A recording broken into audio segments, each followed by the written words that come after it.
আপনার কাছে আসতে চাই। শাহিন, আপনার গল্পটা যদি বলেন একটু। জি, আসসালামু আলাইকুম।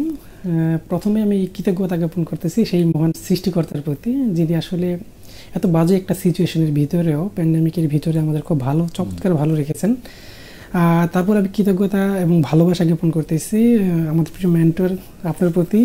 অনেক অনেক ভালোবাসা, যে আসলে আমি শুধু এইখানে একটা কথা বলবো, যে এই প্ল্যাটফর্মটা যদি আমি না পাইতাম, তাহলে হয়তো আমি আজকে যেই পর্যায়ে আসছি নেটওয়ার্কিংয়ের মাধ্যমে, সেটা আসা হইতো না। আমি এরকম একটা জেলা থেকে আসছি, নারায়ণগঞ্জ জেলা থেকে আসছি, যেটা হচ্ছে আসলে প্রাচ্যের ডেন্ডি আমরা সবাই বলি, কিন্তু আসলে এরকম একটা জায়গা যেটা পোশাক শিল্পের ভিতরে যদি আমরা তুলনা করি, পুরো পৃথিবীর ভিতরে অন্যতম সমৃদ্ধ একটা শহর। এখানে আসলে যারাই জন্মায় সবাই বেসিক্যালি চিন্তা করে যে আসলে বিজনেস কিভাবে করা যায়। তো আসলে আমার বাবা এবং দাদা, ওনাদের ছিল পাটের বিজনেস। পাটের বিজনেস মানে অনেক দিন থেকে ছিল। আমার নানার বিজনেস ছিল পাটের আইটেমের, তারপরে মানে আমার মামাদের বিজনেস ছিল পাটের আইটেমের। তো এটা আমি জন্মের পর থেকেই দেখতাম যে আসলে আমাদের পাটের বিজনেসের প্রতি একটা ফিলিংস আস্তে আস্তে ছিল। কিন্তু আসলে আমি সবসময় যখন আপনার ক্লাস 8 বা 9-এ পড়ি, তখন থেকে চিন্তা করতাম যে আসলে এই সেক্টরতে আমি বিজনেস করব না, আমি আসলে একটু ব্যতিক্রমী কিছু করা যায় কি না, এটা সবসময় চিন্তা করতাম। সেক্ষেত্রে যখন আমি ইন্টারমিডিয়েট পাস করলাম, তখন আমার বাবার সাথে কথা বলি। বাবা বলতেছে যে তুমি আসলে এই সেক্টরে আসো, আমরা 3 ভাই, তো তুমি এই সেক্টরে আসো। আমি বলতেছি না, তুমি তোমার অন্য 2 ছেলে আছে, ওদের এই সেক্টরে নিয়ে যাও, আমি এই সেক্টরে আসলে কাজ করব না। তখন আমার ইচ্ছে করে, মানে আমার বাড়ির পাশে ওইখানে প্রচুর ফ্যাক্টরি আছে, নিটিং ফ্যাক্টরি, আপনারা তো জেনে থাকেন স্যার, যে RS নিটিং ফ্যাক্টরি নামে একটা ফ্যাক্টরি ছিল। ওইখানে আমি এমনিতেই যে ইন্টারমিডিয়েট পরীক্ষার পরে বেশ কিছুদিন সময় ছিল ফ্রিতে, তো ওই সময়টাতে আমি ওইখানে একটু মানে নিজেকে ইনভলভ করলাম, যে আমি আসলে তোমাদের এখানে আসবো, আমি যতটুকু সময় পারি শিক্ষানবিশ হিসেবে থাকবো, শিখবো বিষয়টা। তো আমাকে তোমার মজুরি দেওয়া লাগবে না, আমি মানে যখন আমার কাজ থাকবে আমি চলে যাবো, এরকম একটা বিষয় নিয়ে ওদের সাথে কাজ করা শুরু করলাম। ওইখান থেকে আসলে আমার কাজ করার বিষয়টা শুরু হলো।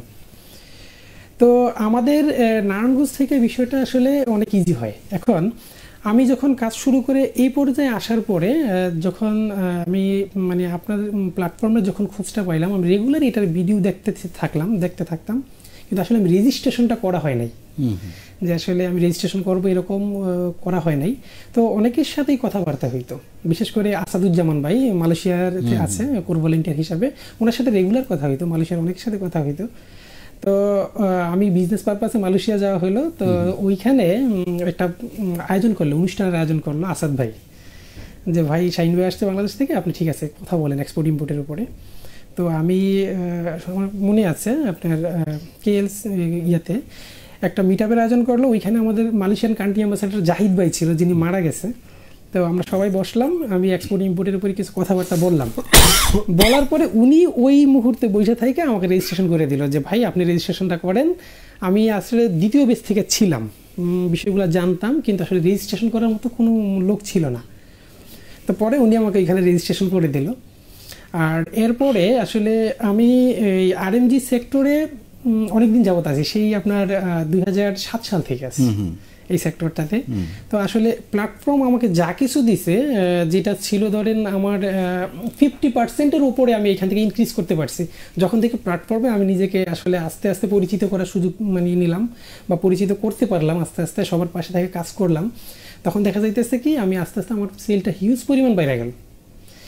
আমি আপনাকে স্যার এটা বলি যে আপনি হয়তো শুনে খুব খুশি হবেন, আমাদের প্ল্যাটফর্ম থেকে আমি হয়তো ওইভাবে প্রচার করি না, 26 থেকে 27 জন কন্টিনিউয়াসলি প্রত্যক্ষভাবে আমার ফ্যাক্টরির প্রোডাক্ট আমাদের প্ল্যাটফর্মে সেল করে।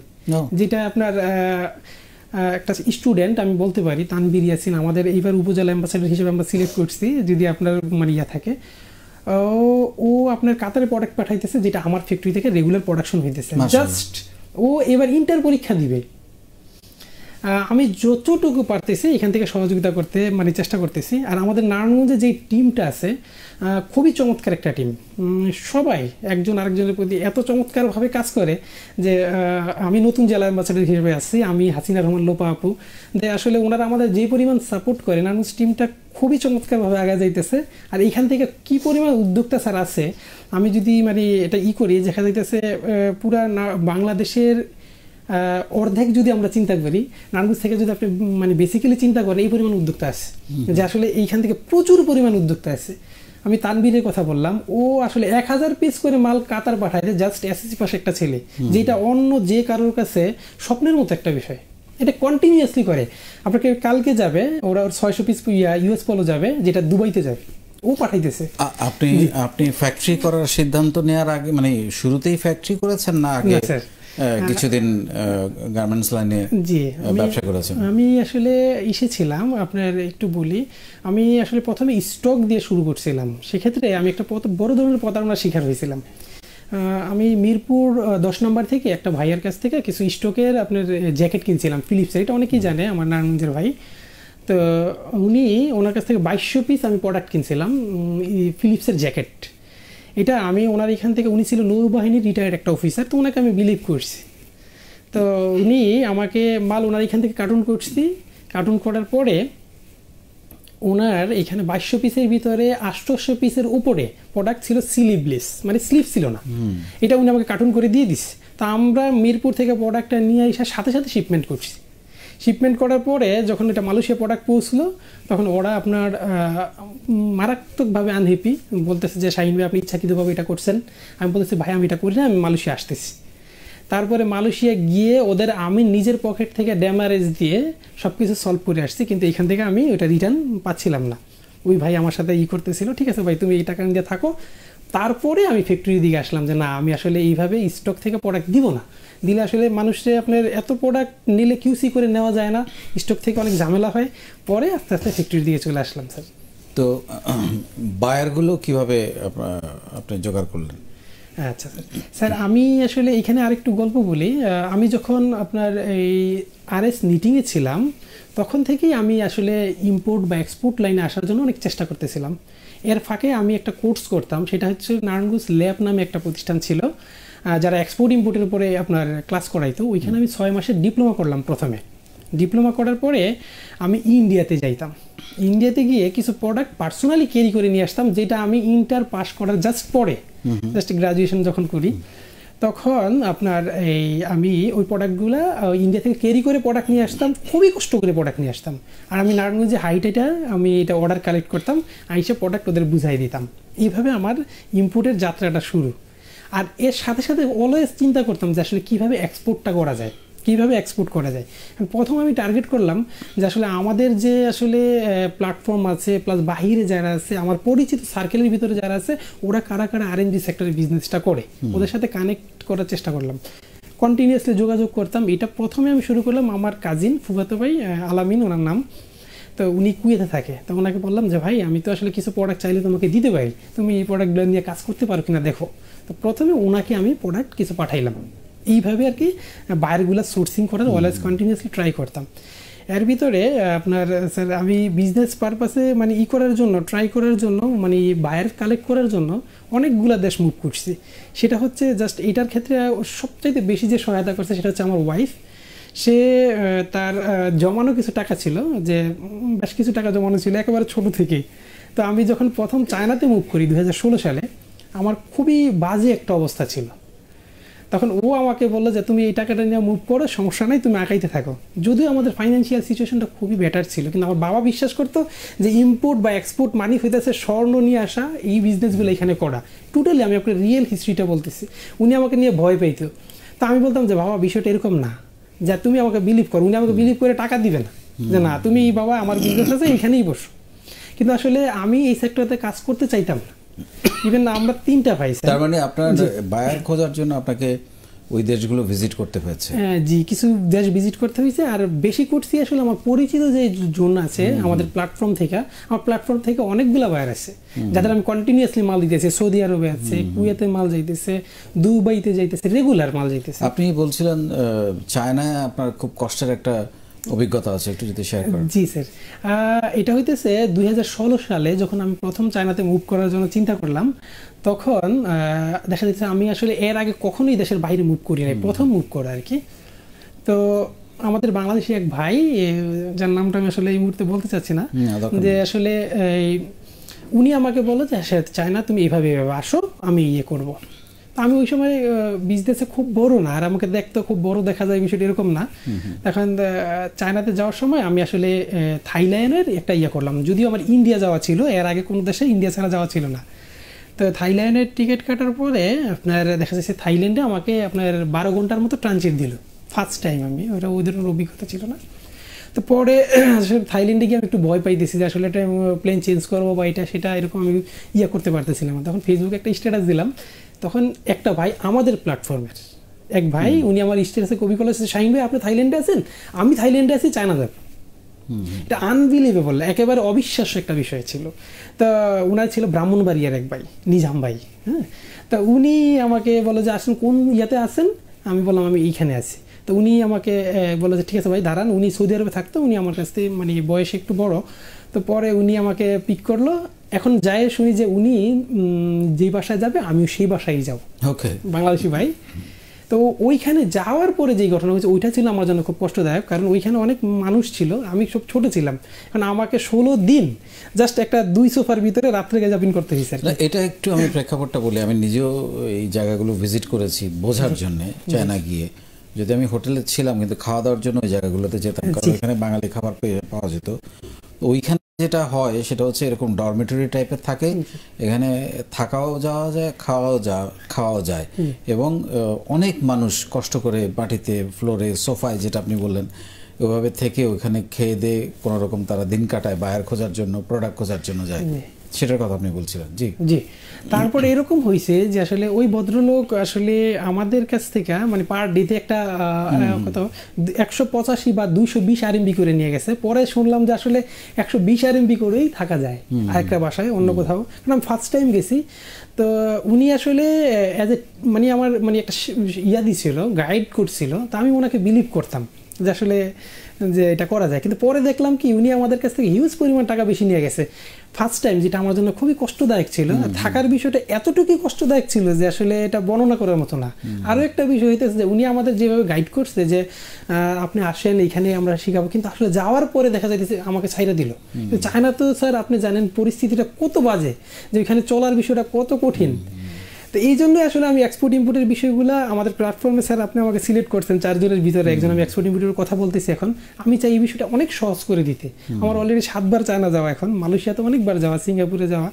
তো আমি এই বিষয়গুলো এত সহজ করে নিয়ে আসতে চাই যে আসলে সবাই যাতে এই বিষয়গুলো আপনার জাস্ট অনুপ্রেরণা পেয়ে, যে এই বিষয়গুলো এই আপুর সাথে কথা হইতেছিল, উনি এক্সপোর্ট করতে চাইতেছে কাতারে। আমি বললাম ঠিক আছে আপনার সাথে আমি হয়তো যদি যোগাযোগ করি ইনশাল্লাহ, যেহেতু প্ল্যাটফর্ম দেখে একটা শিক্ষা আছে, অবশ্যই আপনার পাশে থাকবো। সুন্দর, আপনি হেল্প করেন আমাকে। জি ডেফিনেটলি। এখন আপনার মাসে সেল কত?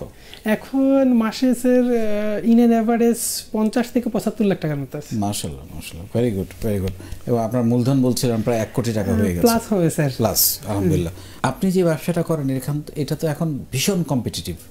মানে নতুন কেউ যদি চিন্তা করে যে আমি এই লাইনে নামবো, তাদের জন্য আপনার পরামর্শ কি হবে? স্যার এই বিষয়টা আসলে একটু কঠিন, যে নতুন যারা আসলে এই সেক্টরটাতে আসতে চায় তাদের একটা সময় মানে একটা নির্দিষ্ট সময় মানে পর্যন্ত যদি সে এটা নিয়ে একটু গবেষণা করে, প্লাস কোনো জায়গায় একটু লেগে থাকে যে এটা কিভাবে করা যায়। বিশেষ করে এই সেক্টরে যারা বিজনেস করতে চায় কাপড়ের বিষয়টা খুব ভালো বোঝা লাগে, কাপড়ের বিষয়টা খুব ইম্পর্টেন্ট। যে এই সেক্টরটা বুঝতে হলে আপনার অনেকে আসলে গার্মেন্টস সেক্টরে কাজ করে, কিন্তু আমি মনে করি আর কি একটা ছেলে যদি এই সেক্টরে ভালো করতে চায় তাহলে তাকে নিটিং সেক্টরে কাজ করে, যেখানে কাপড়গুলো তৈরি হয় ওই সেক্টরে যদি কাজ করে আর ওইখানে যদি শিখার মানসিকতা নিয়ে সময়টা দেয় তাহলে এই সেক্টরে আসলে ভালো করতে পারবে। অথবা যদি না শিখা আসে তাহলে দেখা যাইতেছে এই সেক্টরটাতে আসলে ভালো করার সম্ভাবনা খুবই কম, কারণ এইখানে অনেক বেশি প্রতিযোগিতা।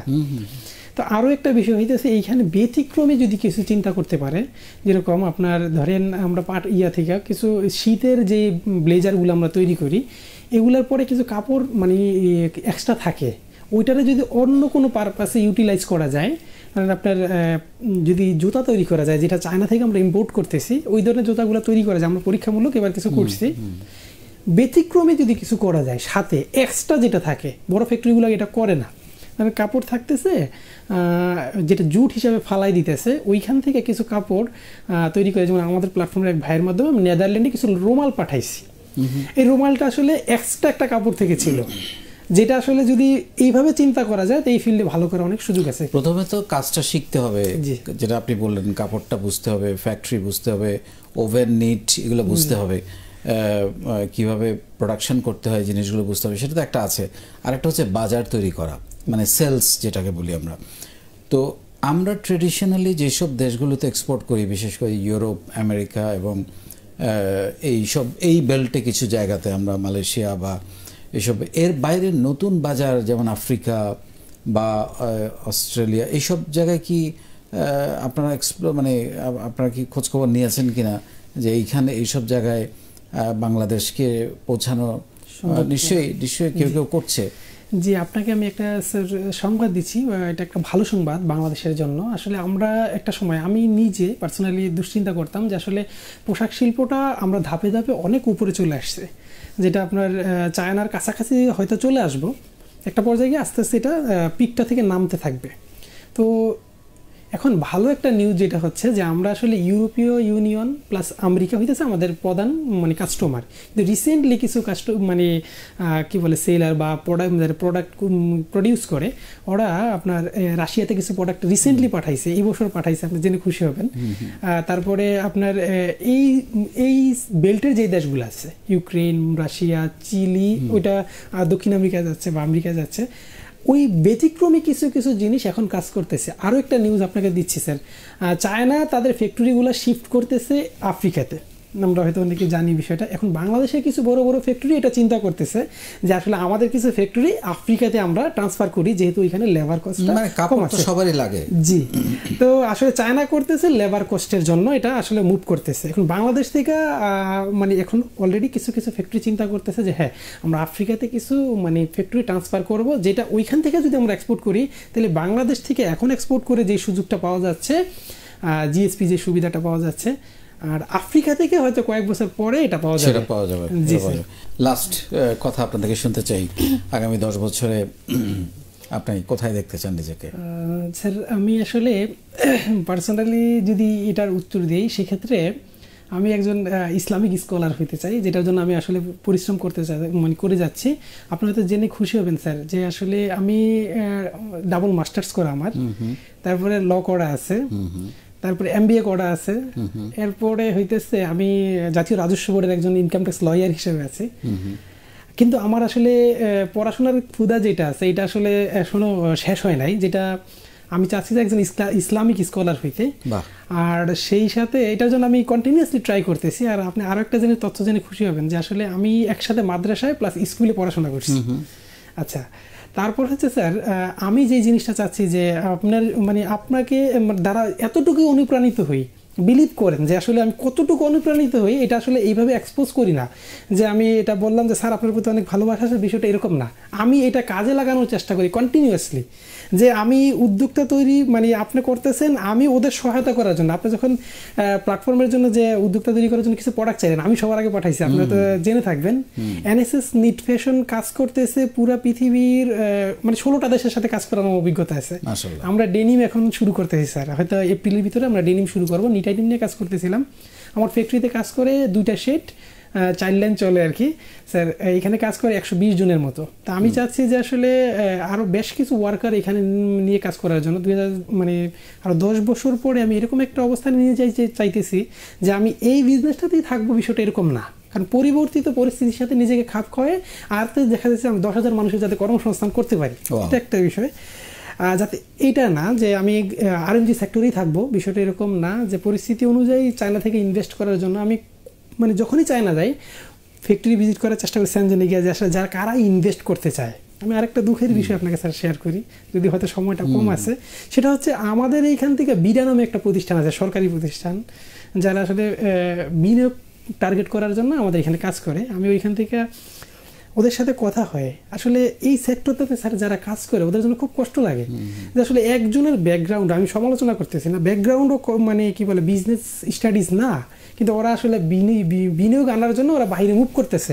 তা আমি ওনাদের সাথে কথা বললাম, PD স্যার মিজানুর রহমান, যাই হোক, তো ওনাকে বললাম যে স্যার এইভাবে কালেক্ট করা যায় না বিষয়গুলো, আপনার এইভাবে একটু ট্রাই করলে ভালো হয়। তো উনি বললেন যে আপনি আমার কাছে আসেন, আইডিয়াটা শেয়ার করেন।